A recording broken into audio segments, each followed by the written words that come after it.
নমস্কার বন্ধুরা, তৃপ্ত আহারে আমি অনুসুয়া আপনাদের স্বাগত জানাই। আজ বানাবো লাউ শাক পোস্ত, যা খেতে হবে দুর্দান্ত, করাও খুবই সহজ। যে বন্ধুরা নতুন নতুন রান্না শিখছেন তাদের কাছে তো এর থেকে সহজ হতেই পারে না অন্য কিছু। তো চলুন বেশি দেরি না করে রেসিপিটা শুরু করি। পুরো ভিডিওটা দেখতে থাকুন, আশা করি আপনাদের ভালো লাগবে। ভালো লাগলে চ্যানেলটা সাবস্ক্রাইব করে দেবেন, প্লিজ চ্যানেলটা সাবস্ক্রাইব করে দেবেন। বন্ধুরা, আমি আজকে লাউ শাক পোস্ত বানাবো, তাই এখানে নিয়ে নিয়েছি কিছুটা লাউ শাকটা কেটে। এইভাবে কেটে আমি ধুয়ে নিয়েছি। একটা আলুকে কেটে নিয়েছি এইভাবে। আর এই লাউ শাক পোস্তর জন্য নিয়ে নিয়েছি 4টে কাঁচা লঙ্কা, 4টে শুকনো লঙ্কা আর 2 টেবিল চামচ পোস্ত। এর একটা আমি পেস্ট বানিয়ে নেব।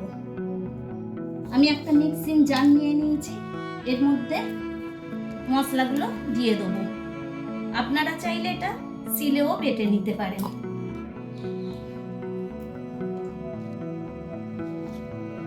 দিয়ে দিলাম পোস্তটাও।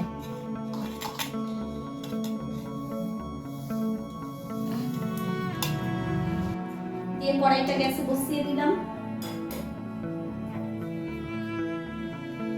দিয়ে দিলাম কিছুটা সরষের তেল।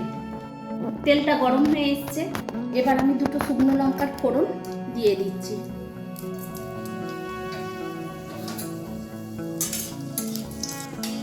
ফোড়নটা ঠিকঠাক ভেজে নেওয়া হয়ে গেছে।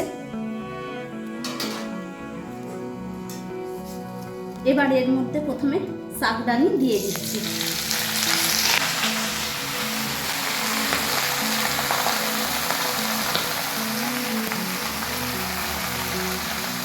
সাথে আলুটাকেও দিয়ে দিলাম।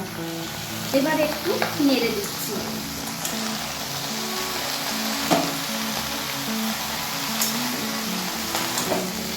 এই শাকটা আমার খুব পছন্দের শাক, তাই যেভাবেই রান্না করি না কেন এটা খেতে দারুণ হবে। এটা মিনিট খানেকের মতন আমি নেড়েছি, এর বেশি এটা আর নাড়বো না। দিয়ে দিলাম জল। এটা খুবই সহজ রান্না, খেতে কিন্তু দারুণ হবে। দিয়ে দিলাম স্বাদ মতো নুনটা। দিয়ে দিলাম 1 টিস্পুন হলুদ গুঁড়ো। সবটাকে ভালোভাবে মিশিয়ে নেব।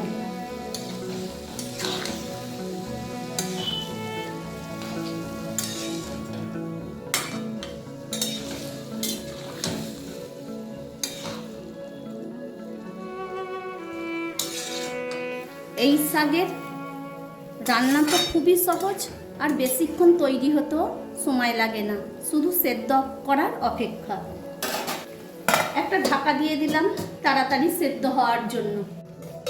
5-7 মিনিট পর ঢাকাটা খুলে দিলাম। শাকটা অনেকটাই সেদ্ধ হয়ে এসছে। এদিকে তো এই মশলাটা পেস্ট করা হয়ে গেছে। এটাকে এবার আমি শাকের মধ্যে দিয়ে দিলাম, মানে পোস্ত আর লঙ্কা বাটাটা। মশলাটা পুরোটা দেওয়ার জন্য আর নষ্ট যাতে না হয় তার জন্যে মিক্সিং জারটা ধুয়েও একটু দিয়ে দিলাম জল। সবটাকে ভালোভাবে মিশিয়ে নেব।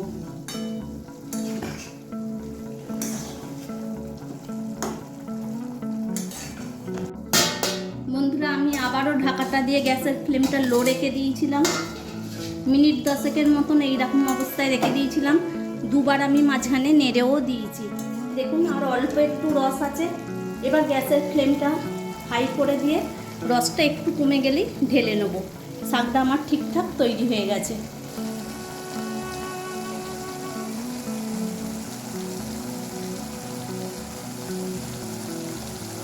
বন্ধুরা, এইভাবে লাউ শাক পোস্ত বানিয়ে খেয়ে দেখবেন, দারুণ লাগবে। লাউ শাকটার সেন্টটাই আলাদা, তার সাথে পোস্ত লঙ্কারও একটা সুন্দর সেন্ট ছাড়ছে। এই শাক যদি এইভাবে বানিয়ে যেই খাক তার মুখটা কিন্তু ছেড়ে যাবে। দেখুন রসটা ঠিকঠাক শুকিয়ে গেছে। এবার এটাকে আমি একটা জায়গায় ঢেলে নেব।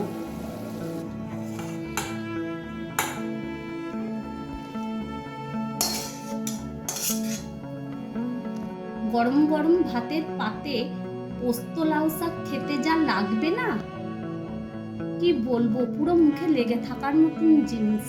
আমার তো ভীষণ পছন্দের এই শাক। আপনাদের কার কার পছন্দের কমেন্ট করে জানাবেন। আমার এই রেসিপিটা কেমন লেগেছে সেটাও কমেন্ট করে জানাবেন।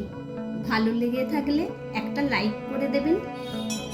চ্যানেলটা সাবস্ক্রাইব করে বেশি বেশি করে শেয়ার করতে ভুলবেন না।